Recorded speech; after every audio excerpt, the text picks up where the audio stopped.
Assalamualaikum warahmatullahi wabarakatuh. Kali ini kita akan membahas Intan Pariwara kelas 11 bab reproduksi bagian penilaian harian part 1 nomor 1 sampai dengan nomor 10. Mari kita simak bersama-sama.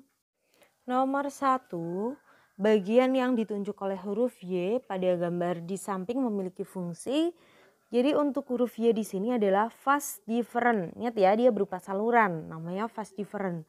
Nah, fast different ini berfungsi sebagai saluran yang dilalui sperma dari epididymis menuju ke vesikula seminalis atau yang disebut dengan kantong sperma. Jadi di sini jawabannya adalah yang A. Nomor 2, perhatikan diagram spermatogenesis berikut. Hasil proses mitosis, meiosis 1 dan diferensiasi secara berurutan ditunjukkan oleh. Jadi untuk proses spermatogenesis itu gambarnya akan seperti ini. Nah, Mimin tampilkan ya. Jadi hasil dari proses mitosis sendiri itu adalah huruf K kan tadi. Huruf K ini berarti adalah si spermatogonium. Kemudian hasil dari meiosis 1 adalah spermatosit sekunder. Spermatosit sekunder di mana? Ada di bagian huruf M. Dan hasil dari proses diferensiasi adalah spermatozoa. Spermatozoa ditunjukkan oleh huruf O. Nah, jadi di sini jawabannya adalah yang B. K, M, dan O. Nomor 3, pada organ reproduksi wanita terdapat rongga besar yang bagian bawahnya berupa saluran menyempit. Organ tersebut dibatasi oleh dinding endometrium yang kaya pembuluh darah. Dinding tersebut akan menebal ketika terjadi kehamilan. Berdasarkan uraian tersebut, organ yang dimaksud beserta dengan fungsinya adalah, jadi organ yang dimaksud di soal di sini adalah uterus. Nah, uterus di sini kita biasa menyebutnya dengan istilah rahim. Nah, rahim itu kan memang pertemuan antara oviduk kanan dan juga oviduk kiri. Dia bagian terbawahnya menyempit. Bagian yang menyempit ini disebut dengan serviks atau leher rahim. Nah, uterus sendiri berfungsinya sebagai tempat pertumbuhan dan perkembangan embrio hingga siap untuk dilahirkan. Jadi di sini jawabannya adalah yang B. Nomor 4, pada masa puber terjadi perubahan hormonal dalam tubuh anak perempuan.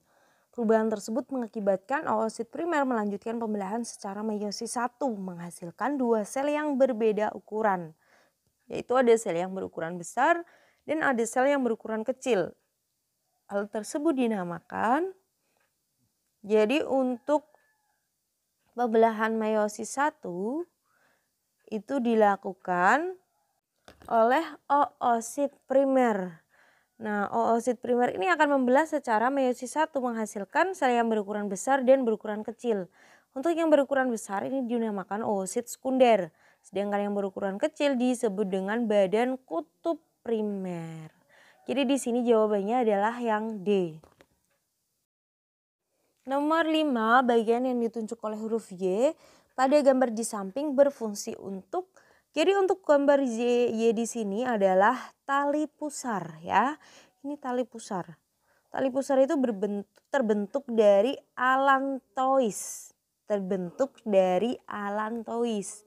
Nah, fungsinya untuk menyalurkan zat makanan dan oksigen dari ibu serta mengeluarkan zat sisa yang dihasilkan oleh janin untuk dibuang. Jadi di sini jawabannya adalah yang C. Nomor 6, perhatikan gambar di samping. Saat proses fertilisasi, sel sperma akan menembus lapisan pelindung sel telur yang ditunjuk oleh huruf X. Pada proses tersebut, sperma akan melakukan mekanisme berupa, jadi gambar yang ditunjuk oleh huruf X itu adalah lapisan pelindung sel telur yang disebut dengan zona pelusida. Nah, zona pelusida ya, ingat-ingat. Untuk saat fertilisasi, sperma itu akan memproduksi enzim yang namanya adalah akrosin. Enzim ini berfungsi untuk menghancurkan glikoprotein pada zona pelusida sel telur. Selain itu sebenarnya sperma itu juga akan menghasilkan enzim hyaluronidase yang fungsinya adalah melarutkan hyaluron pada bagian corona radiata sel telur. Jadi corona radiata itu yang bagian terluar, yang kalau digambar ini kelihatan seperti rumbai-rumbai. Nah, itu corona radiata. Oke, jadi di sini jawabannya adalah yang A. Nomor 7, perhatikan pernyataan-pernyataan berikut. Dalam fase ovulasi, hipofisis akan melepaskan suatu jenis hormon. Hormon tersebut memiliki fungsi yang ditunjuk oleh angka. Oke, saat ovulasi dalam siklus menstruasi, pembentukan FSH, hormon FSH itu akan terhambat. Dan hipofisis akan melepaskan hormon LH. Ingat-ingat ya, ketika FSH-nya turun, maka LH yang akan diproduksi. Nah, LH di sini memiliki fungsi untuk merangsang ovulasi dan perkembangan korpus luteum serta merangsang ovarium untuk memproduksi progesteron. Jadi di sini jawabannya adalah yang A, nomor 1 dan juga nomor 2. Nomor 8, perubahan hormon estrogen dan progesteron selama siklus menstruasi pada wanita ditunjukkan oleh angka. Oke, jadi menjelaskan dulu satu persatu. Untuk fase menstruasinya itu ditunjukkan oleh huruf A dan E. A dan E. Jadi fase ini terjadi saat sel telurnya tidak dibuahi oleh sperma. Untuk yang fase praovulasi itu adalah yang huruf B. Nah, di sini hipotalamus akan merangsang pembentukan FSH. FSH-nya berfungsi untuk pembentukan folikel yang mengelilingi oosit primer hingga matang.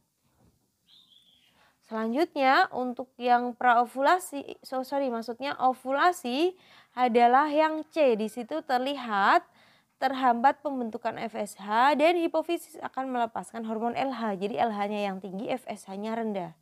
Untuk fase pasca ovulasi yang D, si LH akan merangsang folikel yang telah kosong untuk menjadi korpus luteum.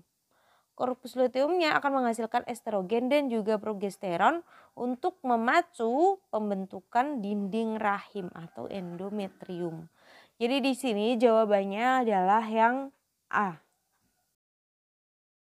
Nomor 10, semua bagian tubuh manusia terbentuk dari 3 lapisan, yaitu ada lapisan ektoderm, endoderm, dan juga mesoderm. Bagian-bagian tubuh yang terbentuk dari ketiga lapisan tersebut secara berurutan dalam tabel berikut adalah jadi sel-sel yang ada di dalam blastula itu kan berkembang menjadi calon embrio atau embrioblast. Nah, embrioblastnya dilindungi oleh 2 lapisan, ada ekto dan endo. Selanjutnya blastulanya akan berkembang menjadi gastrula. Nah, pada fase gastrula ini di antara ektoderm dan endoderm akan terbentuk lapisan yang namanya mesoderm. Jadi ada 3 lapisan. Semua bagian tubuh manusia itu terbentuknya dari ekto, endo, dan juga mesoderm. Nah, di sini secara berurutan yang benar ini membentuk apa sih? Jadi untuk ekto itu membentuk kulit dan juga saraf. Ekto kan bagian luar, dia kulit sama saraf. Kalau untuk yang endo, saluran dan kelenjar pencernaan contohnya. Kalau yang meso membentuk rangka otot, sistem peredaran darah, dan sistem ekskresi. Oh ya, reproduksi juga bisa. Jadi di sini jawaban yang paling tepat adalah yang C. Sekian pembahasan kita kali ini, semoga bermanfaat. Untuk yang nomor 11 sampai dengan 20 kita lanjutkan di part 2. Terima kasih. Wassalamualaikum warahmatullahi wabarakatuh.